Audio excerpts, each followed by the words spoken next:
Selamat siang semuanya, balik lagi di podcast episode ke seberapa banyak ini di 442 Indonesia.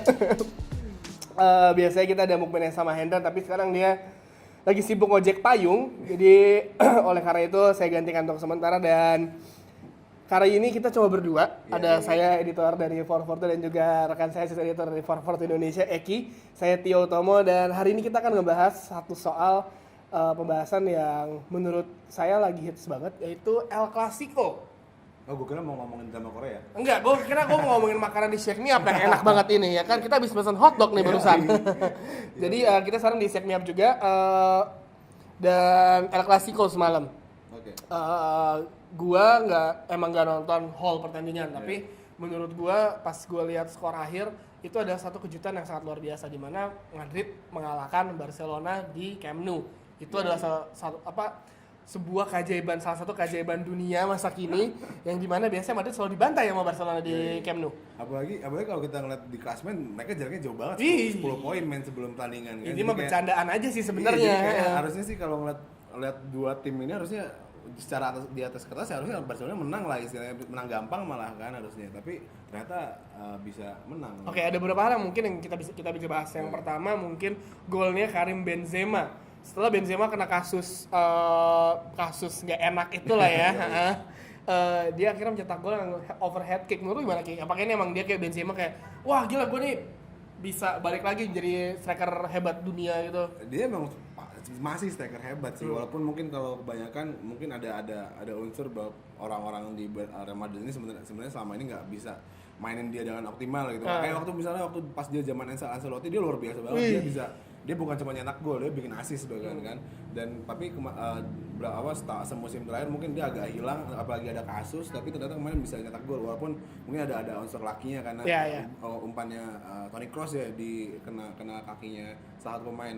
Jadi ada unsur laki, tapi kalau ngeliat refleksnya dia dengan cepat untuk nyetak gol overhead itu luar biasa banget sih menurut gua. Dan yang kedua ini ada Sergio Ramos yang harusnya banyak pihak bilang Sergio Ramos harusnya kartu merah. Babak pertama Kartu merah. Iya. Apakah emang karena tensi tinggi pertandingan di Camp Nou dan juga El Clasico, atau mungkin Ramos ya udahlah gue nating tulus aja lah, bodo amat, habis ulang tahun gue kan. Emang hobinya aja sih. Ini kartu merahnya ke-21 sepanjang karirnya Sergio Ramos, dan keempat lawan Barcelona. Jadi ini kayak udah hobi banget gitu. Dan kalau kita ngeliat dia udah kartu kuning udah di menit 10. Iya. Terus harusnya kena kartu kuning lagi menit 24. Ya pas saat Messi dilanggar. Itu harusnya udah kartu kuning harusnya keluar kartu, tapi masih bertahanin. Di babak kedua pas dia jatuhin Suarez juga, itu mungkin harusnya kartu kuning juga. Harusnya. Bertahanin lagi gitu. Itu gokil sih. Dia kayak nyawanya ada 9 kayak kucing gitu. Gua rasa ini titipan dari TV ya, biar makin seru pertandingannya, makin kontroversi ya kan. Wasitnya bilang udahlah nggak usah ditahan sampai akhir ya kan. Jadi ya udah Ramos. Dan yang terakhir yang gue bahas adalah mesti bisa nggak sih Madrid ini, kita kalau gue pribadi Madrid ini masih bisa sih untuk ngejar, masih bisa dalam tanda kutip kalau Barcelona kalah, which is nggak mungkin. Liga Spanyol adalah liga yang cuma isinya 3 tim, Barcelona, Atletico, dan Madrid. Nggak kayak Liga Inggris yang isinya banyak tim ya kan. Betul. Nah, ini apakah Madrid, kalau menurut gua Madrid mungkin udah ngelepas gelar musim ini ya, dia ngincar Liga Champion.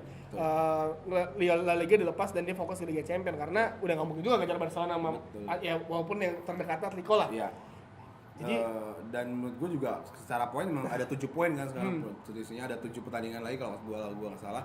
Dan lu ngarepin Barcelona untuk kalah 3 kali itu kayak 3 kali setelah lawan Real Madrid tuh kayak hampir impossible gitu loh. Mungkin secara kepercayaan diri mungkin bakal turun lah setelah kalah di Madrid. Tapi nggak mungkin dia sampai 3 kali beruntun kalah, itu kayaknya itu di luar akal sehat aja menurut gue. Ya, dan balik lagi, ini Liga Spanyol bukan Liga Inggris. Liga cuma ada 3 tim, Madrid, Atletico, dan Barca. Jadi yang juara itu aja. Jadi menurut lo nih Ki, kalau menurut pribadi gue, Barca sih musim ini udah pasti juara Liga Spanyol. Gue juga pasti juara sih, tapi mungkin bakal lebih seru dikit karena mungkin Atletico bakal bisa ngejar. Mungkin minggu depan nanti nggak kalah, tapi paling nggak seri mungkin itu masih mungkin. Dan paling terdekat kan yang bisa ngejar kan cuma Atletico kan. Tadi sirine udah bunyi, pada udah habis waktunya. Jadi buat fans Madrid mungkin bisa berharap sama Atletico Madrid bisa ngelawan Barca. Kalau yang benci sama Barca ya udah susah juga ya kan. Itu orang dari alien, dari planet lain. Gue juga males ngelawannya. Jadi itu dia perbincangan kita tentang El Clasico. Kita juga ada podcast lainnya dan yang pasti juga seru lagi, dan kita juga ada beberapa podcast di balik gawang bersama Esa, dan nantikan selanjutnya di 442. Terima kasih buat Shake Me Up, tempatnya seru banget di Bintaro di sektor 9. Dan makannya enak banget ya. Makanannya enak, dari McDonald lurus terus saja, ya kan, ada di kanan, seberangnya ada apotik, ya, ada salon. Nah, kalau mau selingkuh di sini juga bisa, ya kan, terpencil tempatnya, rumah lo di Kuningan, tapi selingkuh jauh banget, aman. Saya Tio Tomo, editor dari 442, dan juga Eki Reski dari asisten editor 442 Indonesia. Mau ucapkan terima kasih, sampai ketemu di podcast episode selanjutnya, dan see ya.